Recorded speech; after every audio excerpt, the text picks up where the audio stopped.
what's going on, guys? I'm Ryan Bossery from Rywire, and today I wanted to go over a really important subject if you're a Honda owner, and that is the Honda vehicle main relay. So today I want to go over that. I want to explain what a main relay is, what the function of it is, and what every single wire is on that main relay and where it goes. I think this is really important information if you own a Honda, but also if you're installing one of our Rywire engine harnesses, as it's probably the #1 question that we get if there is a vehicle no start symptom when installing our harness. It's normally a very easy fix, something super simple that anybody could figure out, but you kind of have to understand what's going on with that main relay. And today we're going to talk about all that with our beautiful Honda Civic DX hatchback in automatic form, completely stock. So this is a perfect vehicle for us to explain this because it is untouched and original. As you guys know, at Rywire we do some pretty crazy builds, so it's pretty rare that we have a factory vehicle in the shop that we can actually go over something like this for you guys. So let's get right into it. All right, so here I am sitting in the passenger side of our Civic, and the vehicle main relay is located basically just underneath the fuse box. On this car, you would remove this side panel of the dash, and the relay would be right here. I don't know if you guys can see that, but it's basically right above the ECU, right above the passenger side feet. All right, so what I've done right here is I've actually removed the glove box, just making things a little bit easier.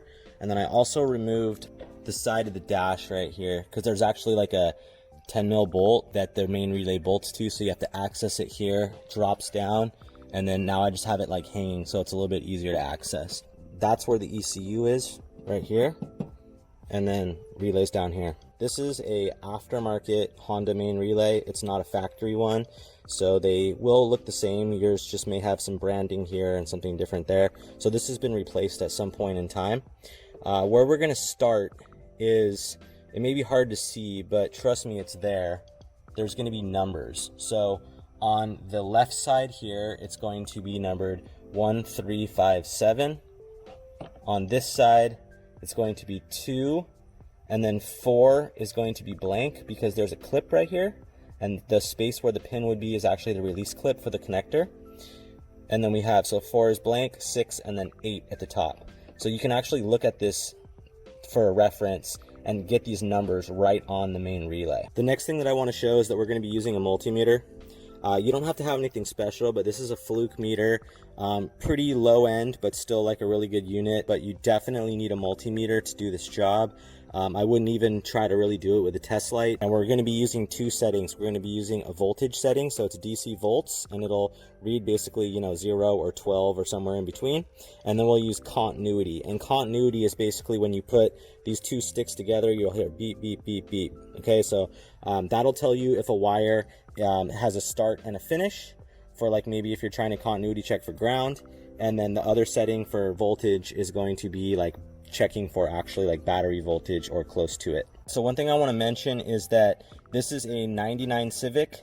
All of the brown plug style main relay plugs, which you can see right here, it's brown, are going to be wired the same way. I believe like the EF and the DA ones, the early model cars, will have the same functions, but they're going to be in a different pin order because the relays are actually a different they're a different pin out. This is gonna, you know, stay true for all the Civics and Integras from like, you know, 92 up to like 2000. So that'll just kind of give you an idea. This is what I'm talking about right here. Is this relay is for the later model brown plug cars.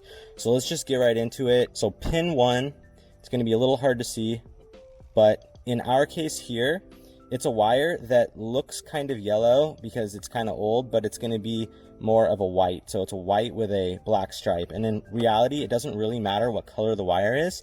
It's more that it's pin 1.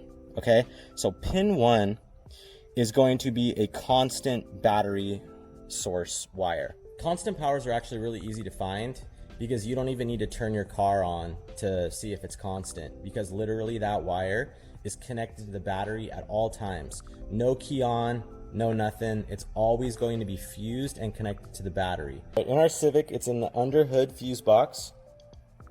I wasn't lying, guys. This is a stock engine. So right here in this corner, there's a 15 amp. So if I pop this off, it's literally the 15 amp buried in that corner.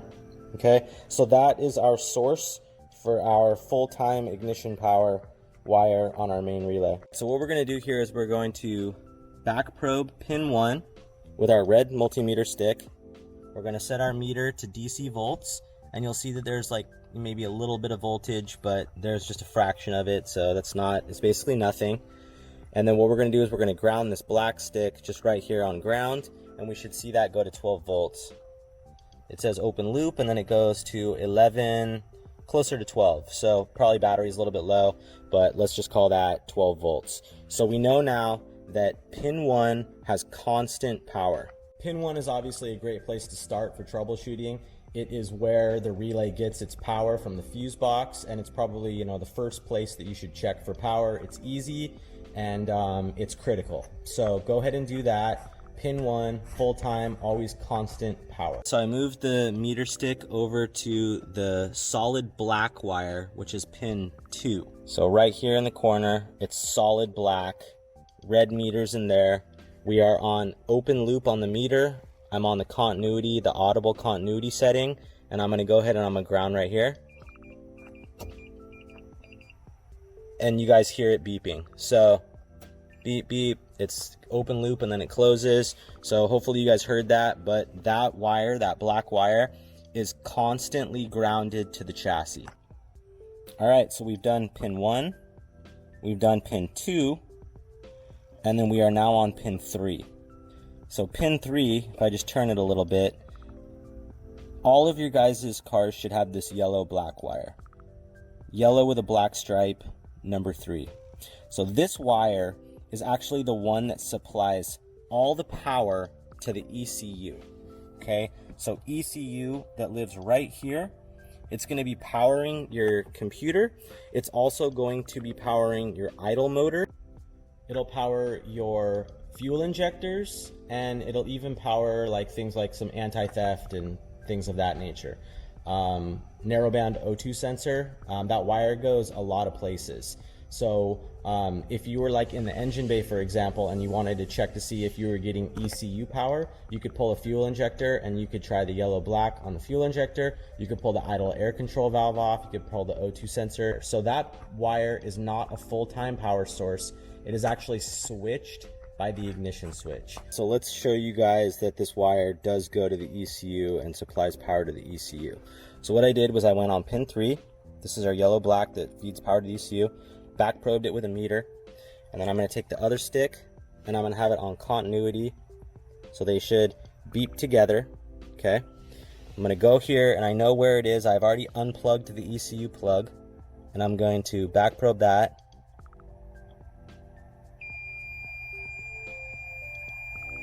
And you guys hear it beeping, I hope. It went open loop and then it closed. So now let's actually key it on and see the power, now that we've confirmed that pin number 3 goes into the ECU. All right, so let's key this guy on. So this is the first time that we've actually keyed this car on. So I went to ignition 2. You can see that the lights are on the dash. Keys on. All right, another thing I did was I went to DC voltage. Red stick is still in pin 3. Ground is going to be grounded. And it's going to show our famous low voltage number of 11 point something. All right, let it go. And it goes to approximately 0. Connect it again. Goes to voltage again. All right, so yellow black pin 3 has power to the ECU. It's switched power. It's coming from the ignition switch. And let's move on to the next wire. All right, so now we're on pin 4. But if you guys remember, pin 4 is actually where the disconnect is for the main relay. So we went 1, 2, 3, 4, where the plug is, or the disconnect, which is empty, and then 5. So 5 in our EK case is a kind of thin yellow with a green stripe. And what I'm going to do is I'm going to back probe this pin I'm going to key on, and then we're going to see voltage with key on. So what that's going to tell us is that our ignition switch is going to come in as a 12-volt wire, and it's going to excite or power our relay, going across and flipping the switch and actually delivering power out of that pin 3. So it's not technically going in order. If I had this set up where it would be like a power delivery in order, then I would probably have gone over pin 5 before I went over pin 3, because pin 5 actually gives the power, and then it goes through the relay and comes out of pin 3, powering the ECU. All right, so key off, nothing. We're gonna go 1, 2, we're gonna power on. We're gonna look at our meter, and you can see that we are connected to pin 5 with our red stick. It's on voltage, but we have no voltage. And then when I ground here, so yeah, we have 12, and that's where it comes in from the key. I'll go ahead and key off. So now I'm keyed off, and I'm grounding, and it's still, so you can see I'm grounding, and it still has no voltage because it's not keyed on. So a recap on pin 5, that's basically the wire that goes through the ignition switch. One side of our ignition switch is going to be constant power. It's going to flow through the ignition switch when you turn the key, and it's going to send power to pin 5, and pin 5 is going to excite and open the relay, sending power across the switch of the relay and sending power out of pin 3, giving power to the ECU, power to the injectors, power to the idle motor, power to the narrowband O2 sensor, and things like anti-theft. We're cranking right along here. So now we are on pin 6. So let me tell you what pin 6 is doing. So pin 6 is probably the least important pin on the entire main relay. And that is because all it's doing is it's giving a little extra 12 volt while cranking. The reason why it's there is apparently there's like a resistor inside of the relay, and what a resistor does is it depends on if it's pulling up or pulling down, but it pulls down, so it makes the voltage less. So inside the relay there's a resistor that lowers voltage to the other relay, which is the fuel relay, which we haven't even really talked about yet. So far we've just covered the ECU relay, 2 relays inside the main relay. So you got the ECU and you have the fuel. So that wire is basically going to send power to the other relay, and what the cranking wire does, or our pin 6, is to give a little extra 12 volts while cranking to make sure that maybe there's no voltage drops or any sags or something like that. That's pretty much the understanding that I have of it. I don't really know everything about this main relay. I haven't like gone inside and dug around and, you know, backwards engineered the whole thing. But I've seen wiring diagrams, and I know that there's a couple diodes for directions, there's a resistor, and that 12 volt cranking relay is probably not even 100% necessary in most cases, but it's on the car, so let's use it.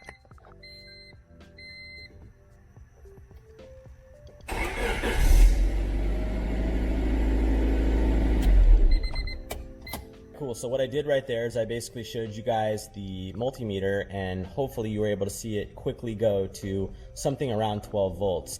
Now the multimeter is a little slow, and it's only while cranking, so if the car fires up pretty quick, you might not even barely see it, but I think you saw at least 9 volts, but I can guarantee you that there was 12 running through that wire.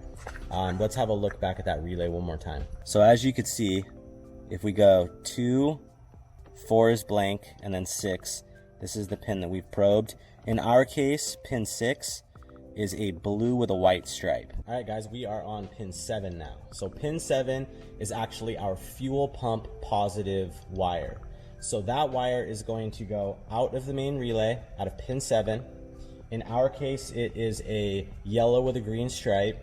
It's going to travel under the dash, and it's going to go around to the driver's side, and it's going to go all the way back to the fuel pump on the positive side of the fuel pump. All right, so that's going to be like the hot wire or the thicker wire that is going to be powering our fuel pump. So let's talk about pin 8.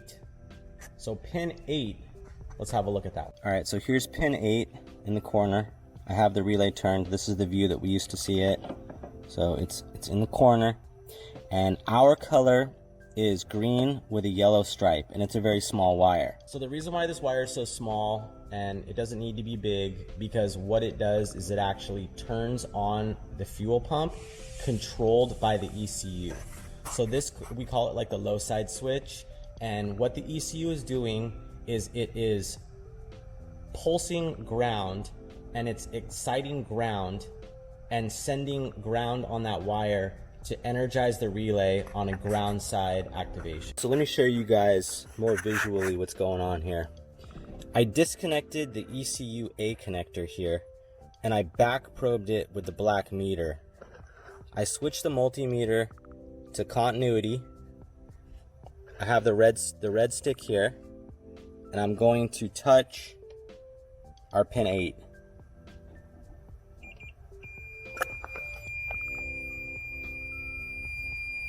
So what happened there is basically pin 8, I'm showing you that it goes straight to the ECU into the A plug in this case.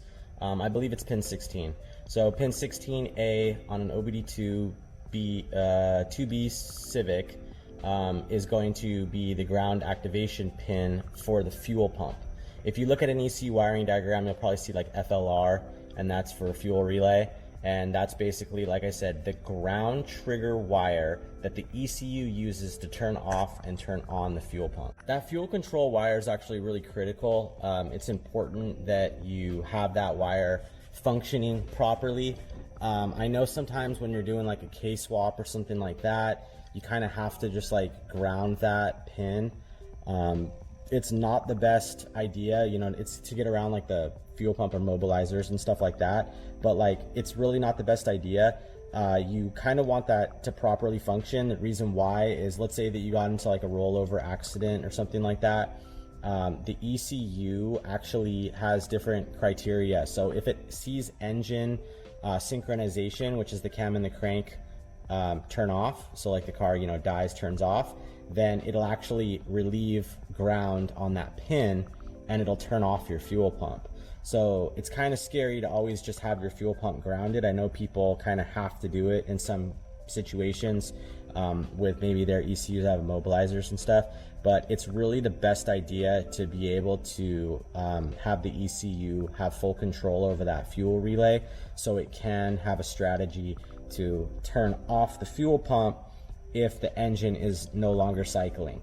Now, one thing I didn't mention was prime, and when you turn the key to the on position, the ECU is actually programmed right when it wakes up. It just grounds the pin for like 1 or 2 seconds, and that just gives enough fuel to the rail so it's prepared to start, and it won't have low pressure. The fuel rail will be energized, pressurized, and it will have its, you know, 43 PSI in the rail, and it'll be ready to start when it sees crank and engine cycle. Well, I really hope that this video is useful for you guys. I hope that you now understand the Honda main relay and you know where all the wires go, so you can actually troubleshoot a little bit and kind of figure out why your car's not running. Honda main relays are notorious for having bad solder joints, and one thing that you could do, if 1 or 2 of those relays that are on board are malfunctioning, you can open them up and you can heat up those solder joints and you can kind of like remelt them, and then they should work. If your car is running properly in one temperature, and then when it gets hot it doesn't want to start, well then I would definitely start there. You can kind of like knock on the relay and see if you can get it to like latch closed, or you got to pull it out and, you know, shake it or go through the solder. So I would definitely say that it's possible to rebuild a Honda main relay. The way that they put the circuit board together is just not the most reliable thing, so it just kind of is what it is. You know, you guys can buy them now for pretty cheap online, so I would say just try to carry a spare in your glove box. Otherwise, hope this video helps you guys out, and until next time, peace out.